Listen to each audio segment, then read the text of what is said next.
Lúc thơ bên đời lấy đất nước trên đời yên là núi các anh đang đợi đang xin hai tôi thuê anh sẽ nghe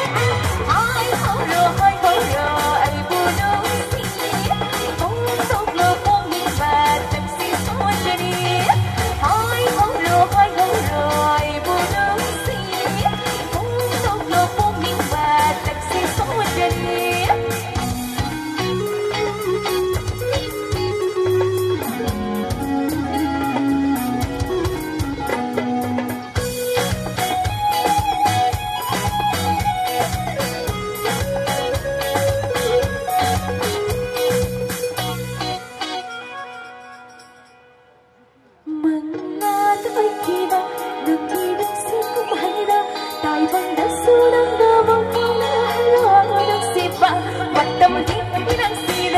Ngầu chưa biết đi thân tình con, ai đi nắng mưa phong chưa vỡ nghe sương lòng chân mơ người đi,